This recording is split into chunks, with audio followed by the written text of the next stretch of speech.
My name is Uchemefo.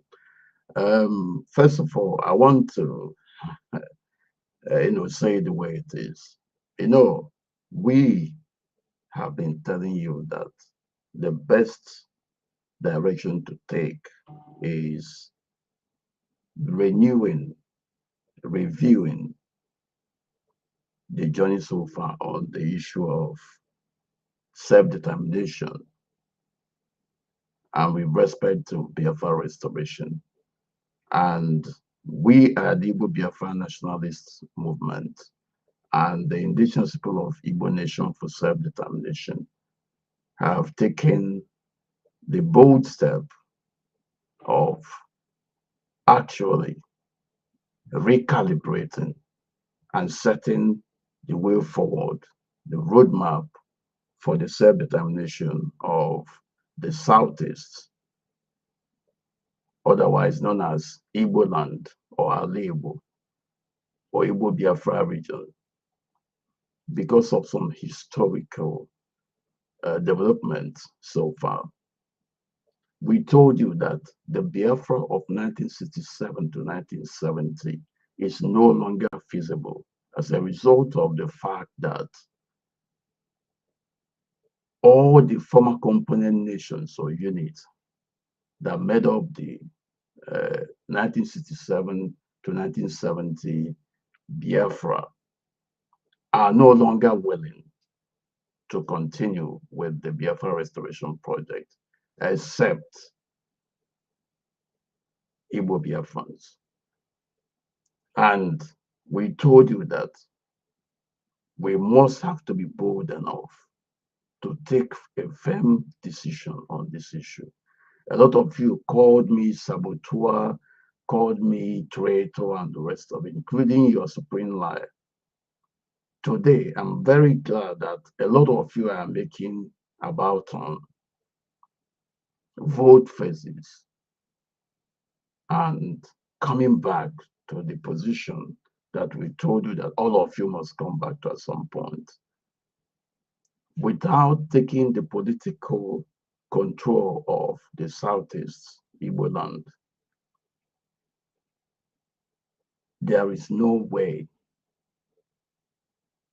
the emancipation and self-determination of Igbo nation will come to fruition. And that is why the Igbo-Biafra nationalist movement and the indigenous people of Igbo nation for self-determination are at the forefront advocating for this. We are working in synergy with the political representatives in the Southeast, members of the political class, to make sure that the right footpath or pathway or roadmap to self-determination of the Southeast are labeled for the emancipation of an Igbo nation state. It's a reality.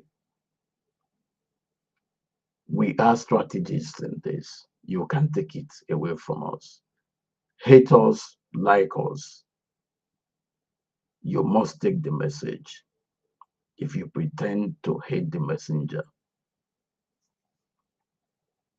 So we are glad that a lot of them, just listen to them, all of them that have been talking about Biafra restoration, even after we told them that this is the right way to follow now, that sensitization and a lot of awareness campaigns have been done. A lot of them were calling us saboteurs, traitors, and all that. But today, all of them have been called traitors, all of them have been called saboteurs, and the rest of it. And some of them are crying. So the earlier, the better. All of you that have called which are for saboteur and the rest of it, even though you knew that you were lying, what is your conscience telling you today? We leave you and you are cheap to deal with that. So let us not run too far away from the main issue. The main issue today is Igbo-Biafra self-determination, Igbo nation self-determination. First of all, we must have to make sure that we exhaust internal remedies, we exhaust internal self-determination efforts. And if the Nigerian state completely blocks it, then the Igbo nation, the southeast region, Alaigbo, has no other option than to seek for any form of self-determination, including secession from Nigeria. And we have made bold to say that the Nigerian state has violated both collective and individual human rights of the Igbo-Biafrans, of the Southeasterners, of the Southeast region. The genesis, in addition to the pogrom, to the genocide committed against our people during the 1960s, is this apartheid policy of cabinating deliberately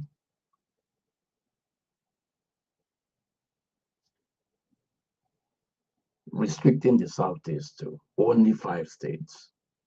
You say again 6 and 7 states given to other regions.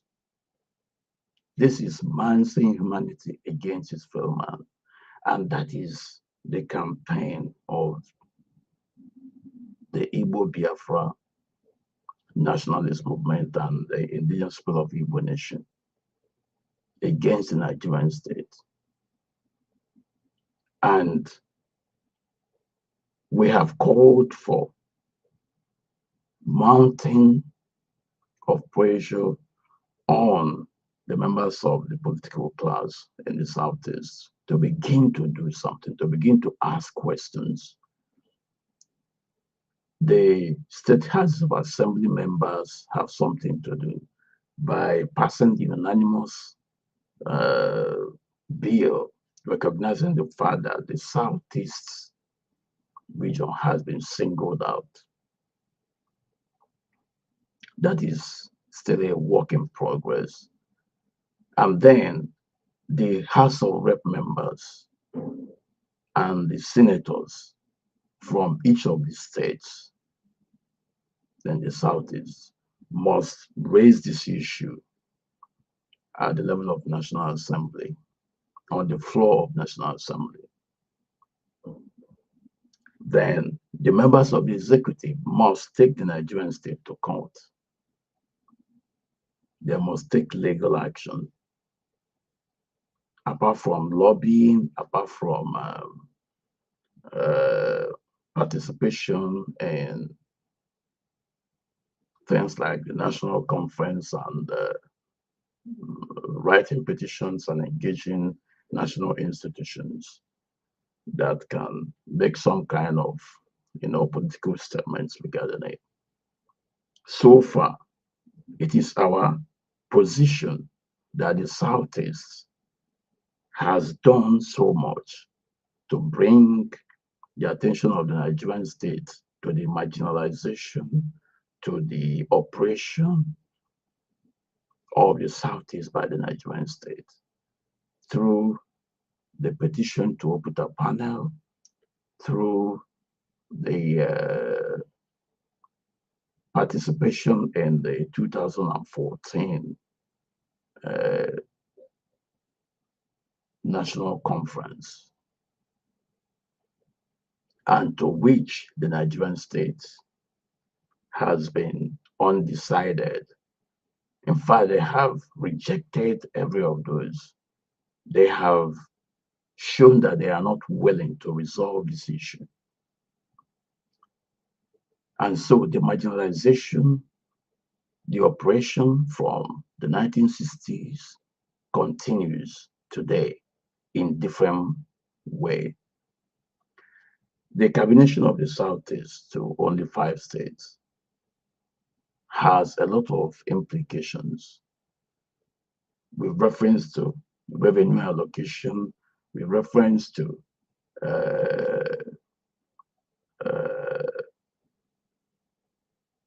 number of local governments, uh, number of representatives at the federal level, has implication for uh, the status of the Southeast and Southeasterners in Nigeria.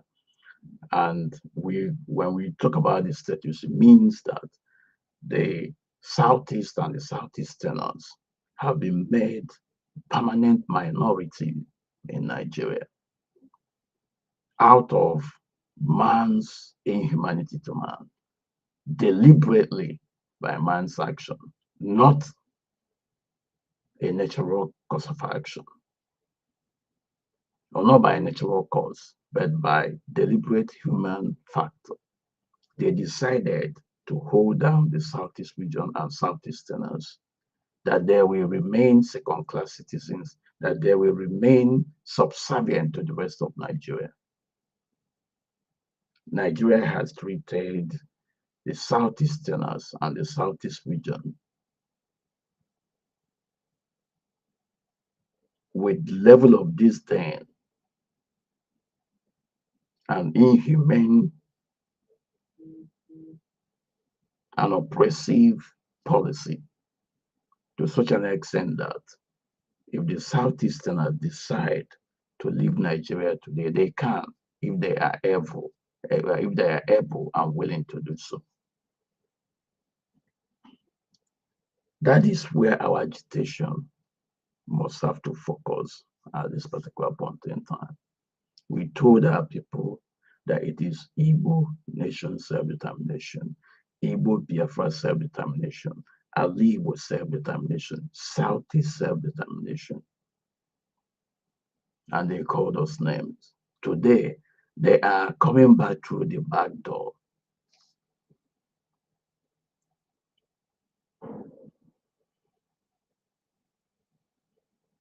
To begin to talk about all those things that we lay down. That's a welcome development for us. So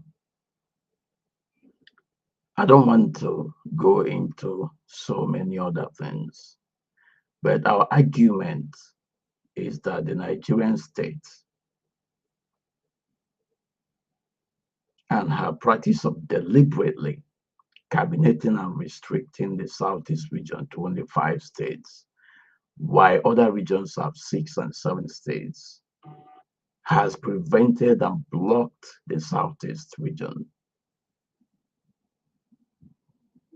from exercising meaningful internal self-determination, thereby justifying the Southeast secession if they are able, underline it, if they are able and willing to do so. So we categorically continue to argue and put forward that the debate over the equitable distribution of states within the Nigerian Federation encompasses or touches upon deep-seated issues of political representation, resource allocation, and ethnic equality or equity. The crux of the argument in favor of the Southeast that we are fighting for is this: that the Southeast must seek for greater autonomy or even secession if they are able and willing to do so. And all this rests on the principle of self-determination, a cornerstone of international law and international relations. And so, first, it is pertinent to note that the concept of self-determination is enshrined in international legal frameworks, including the United Nations Charter, the International Covenant on Civil and Political Rights, and these instruments advocate for the right of all peoples to determine their political future, their economic future, and pursue their social and cultural development. In the context of Nigerian state, the Southeast region's limitation to five states, as opposed to the 6 or 7 states allocated to other regions, is perceived as a structural impediment to the realization of these rights. These discrepancies, these deliberate uh, state-sponsored apartheid policy not only marginalizes the Southeast in terms of political representation in Nigeria's federal structure, but also affects the Southeast access to federal resources and opportunities for economic development. The allocation of states in Nigeria as it is today has profound implications for how regions are able to engage with both the central government or federal government and the international community. Most states often, or more states to any region, often mean greater representation at the federal or in the federal legislature, more access to federal funds. It means a stronger voice in the crafting of national policy. So in all this, if the Southeast is given only 5 states, it means we have less number of senators, less number of House of Rep members. So who can speak for us? It means that the Southeast has been deliberately downgraded, that they will never have a say at the national level because of their numbers, and that they will only ever used to make up numbers. That is the argument that we are the Igbo-Biafra nationalist movement and the indigenous people of Igbo nation for self-determination are projecting, and we can never get it wrong. That is the root cause of all the problems, all the oppression, all the marginalization of the Southeast. The Southeast restricted state allocation as a result of this marginalization, therefore, not only diminishes its political leverage within the Federation of Nigeria, but also curtails its capacity to assert itself on issues of regional and international significance, because we don't have the number. It limits the Southeast to what they can do. So from this perspective, the argument for the Southeast's right to secession under certain conditions gains a measure of justification, and that is the policy,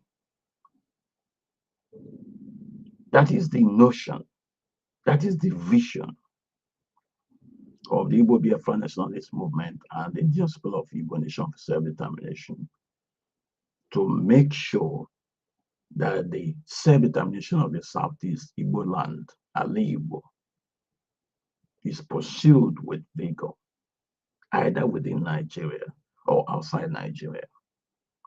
If the structural imbalances within the Federation of Nigeria cannot be rectified through constitutional means, and if the region's aspirations for self-determination continue to be stifled in this case, then the principle of self-determination could, and in fact, theoretically support such a move.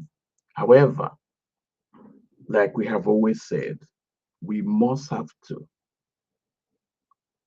note that it is crucial to approach this issue with a keen awareness of the complexities involved in secessionist endeavors.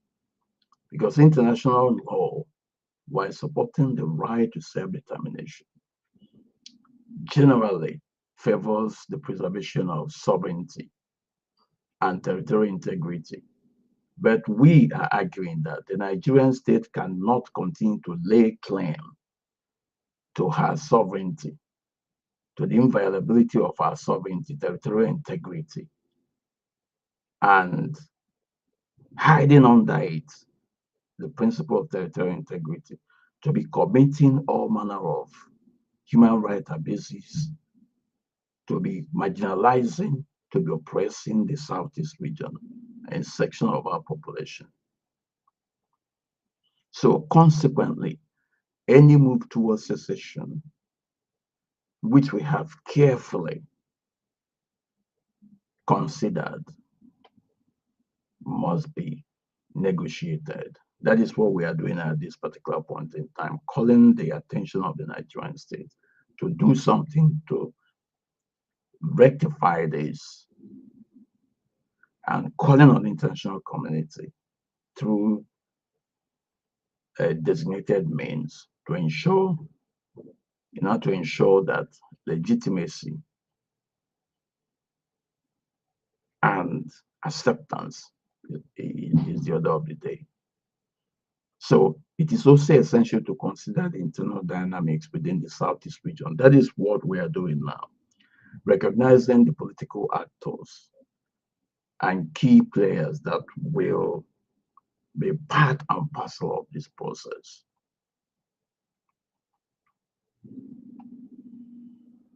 So we recognize the tension between the principle of equal rights and self-determination on the one hand, and territorial integrity on the other.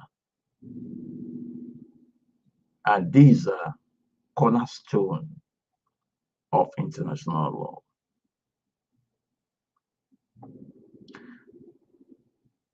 In recognizing that this dichotomy is particularly evident in situations where a state such as Nigeria is perceived to marginalize, oppress, and discriminate against a specific region or any ethnic group within its borders, as is the case with the Southeast region. The Declaration on the Principles of Law Concerning Friendly Relations and Cooperation Among States, in accordance with the Charter of the United Nations 1970,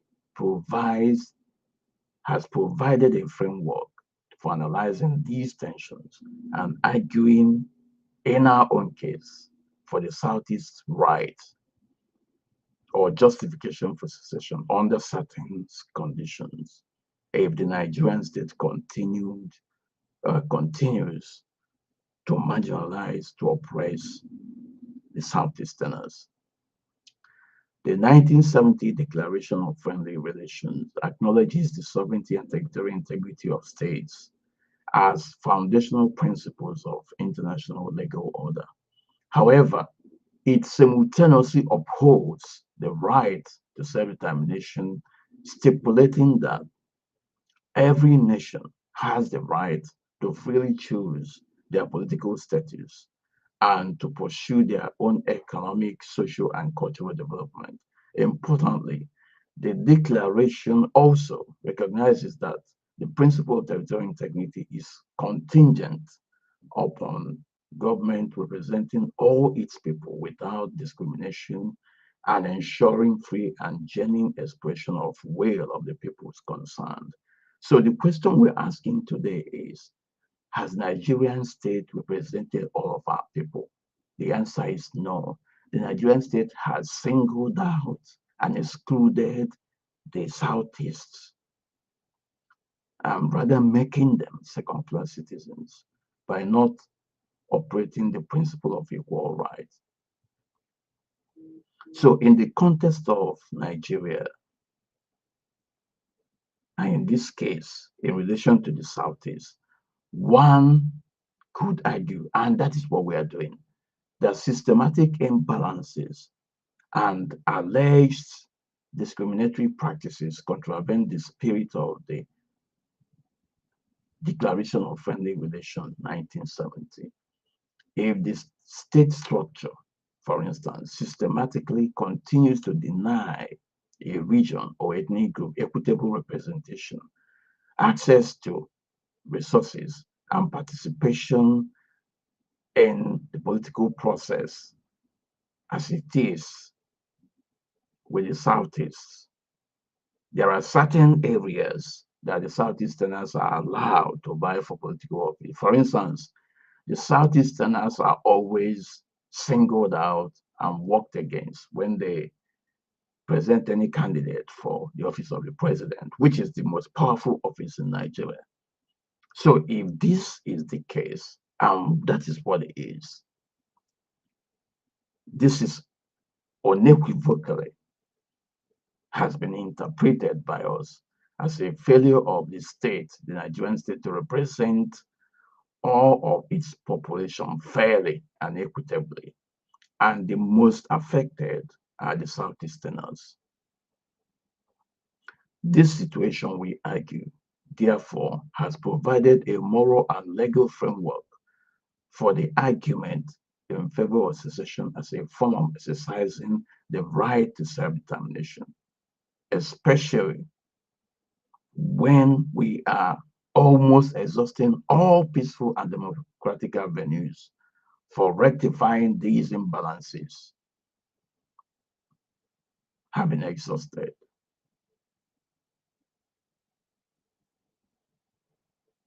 And without success. That is what is now the case. We are gradually exhausting all the peaceful and democratic avenues for rectifying these imbalances.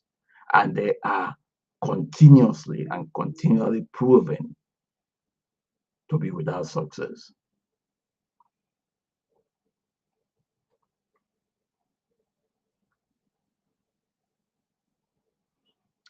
But there is something that we are also telling our people. It is now time for our people to document, for instance, the actions that have been taken,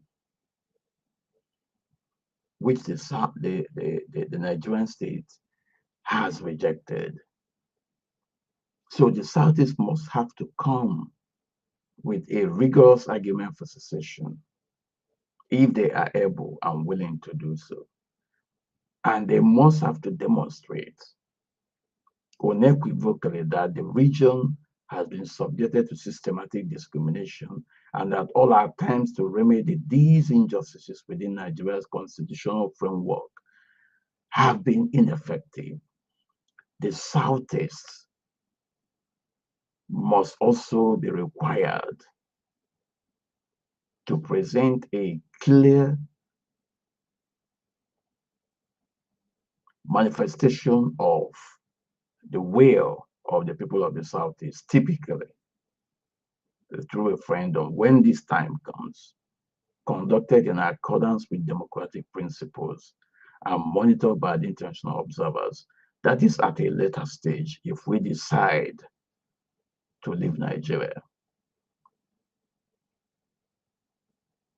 So the Southeast must also present a plausible framework for how the region will sustain itself as an independent entity, including governance, economic stability, and relations with Nigeria and other states. So,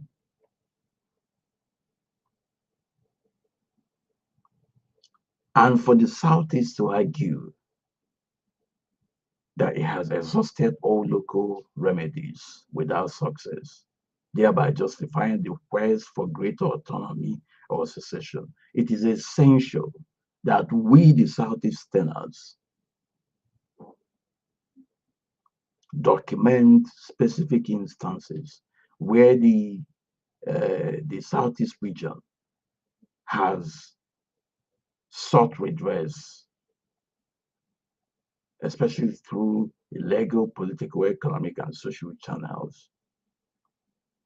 So for us, the participation of the Southeast in the 2014 National Conference and the submission of petitions to the Oputa panel represents significant effort by the region to engage with the Nigerian state's mechanism for reform and reconciliation. However, we must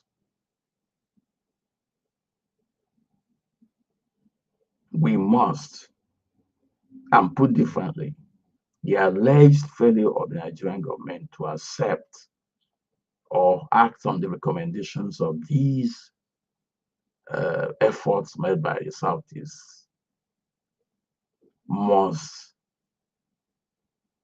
be seen as indicative of the Nigerian state's unwillingness to address the grievances and aspirations of the Southeast. And that is what we are trying to justify here with evidence and not with fictions. So, on legal and political channels, the Southeast has engaged in the national discourse through constitutional means and national dialogue, such as 2014 National Conference, which aimed to address various issues plaguing the Federation, including the calls for greater autonomy and restructuring. The lack of implementation of these recommendations must be documented through comprehensive reports. We are working on this, producing detailed reports on the proposals made by the Southeast delegates to the National Conference 2014 and other legal and political forums or fora, highlighting how these proposals have been addressed or have addressed the region's grievances. There should be follow-up actions demonstrating the efforts made by the region to lobby for the acceptance and implementation of these recommendations through letters, petitions, and public campaigns. Legal petition is another thing. The Southeast must, show attempts to challenge the Nigerian government's inaction in court, if any, and the outcomes of such legal challenges. That is why the Igbo-Biafra nationalist movement and the Indigenous School of Igbo Nation for Self-Determination are calling on the state governors through the offices of the Attorney Generals of each state in the Southeast to challenge the Nigerian government in court. Let it be that they do not win, then it will be on record. That is why we are also calling on the members of the National House of Rep members, I must say, and the senators to sponsor bills on the issue of marginalization, cabineting the Southeast to only 5 states. So that let it be that that bill is voted down, and then we note it. That's what we have been saying. So far,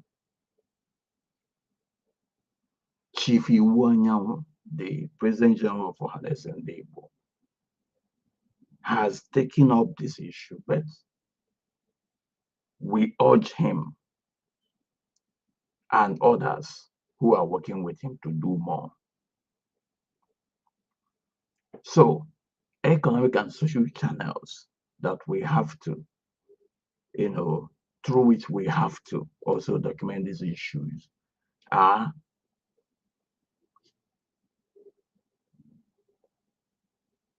the Southeast demonstration of efforts to engage the Nigerian government on issues of developmental disparity and systemic marginalization, outlining proposals submitted to the government aimed at addressing economic and infrastructural deficits in the Southeast, and the Nigerian government's response to these proposals. Public advocacy, documenting instances of public advocacy and mobilization by civil society organizations, community leaders, and regional politicians aimed at drawing attention to the economic and social challenges facing the Southeast. These Some of these things have been done, but a lot still have to be done. Engagement with national institutions, highlighting attempts to work with national economic and social institutions to address disparities and how these attempts were received or implemented should be of interest to the members of the international community. Addressing Nigeria's sovereignty and discriminatory policies. Nigeria's claim to her sovereignty, like any other nation state, is predicated on its legitimacy. We acknowledge, of course, both in terms of its internal governance and its adherence to international norms, including the treatment of its constituent populations. The perception of running discriminatory and apartheid-like policies against a particular region challenges the fundamental principles of sovereignty, which include the responsibility to protect. Nigeria has responsibility to protect her citizens and provide for all citizens without discrimination. Nigeria has failed on all counts in this against the Southeast. So for the Southeast, the argument against the Nigerian state, Nigeria's sovereignty on these grounds will need to be framed within the context of international law, citing international conventions and declarations such as the International Covenant on Civil and Political Rights and International Covenant on Economic, Social, and Cultural Rights, to which Nigeria is a signatory, and demonstrating how Nigeria and her actions or inaction vis-a-vis the Southeast violate these international obligations.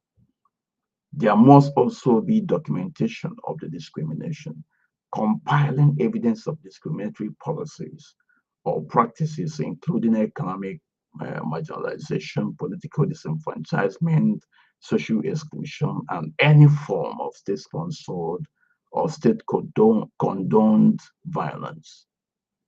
These are things that we must have to do to justify the action that we're taking. And a lot has been done, I must have to tell you.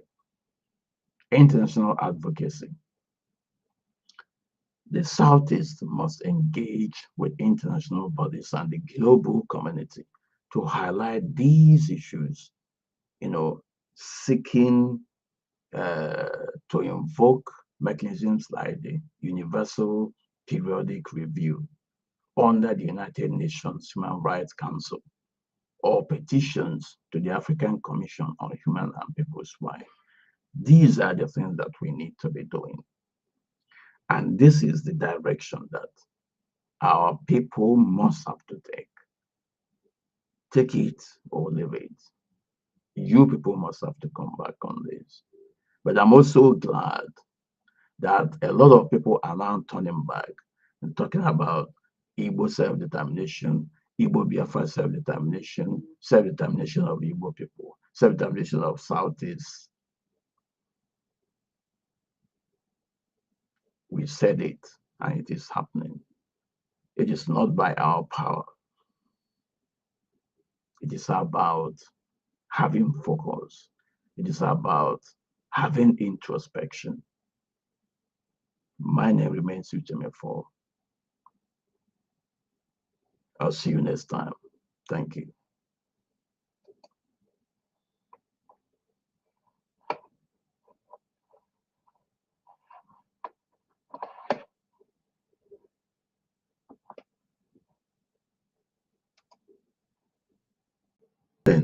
And welcome to this all-important edition of the program. My name is Uchemefo. First of all, I want to, say the way it is.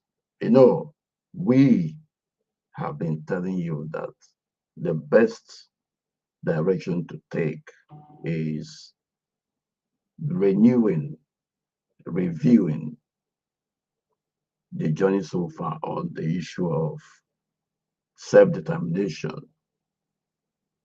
and with respect to Biafra restoration.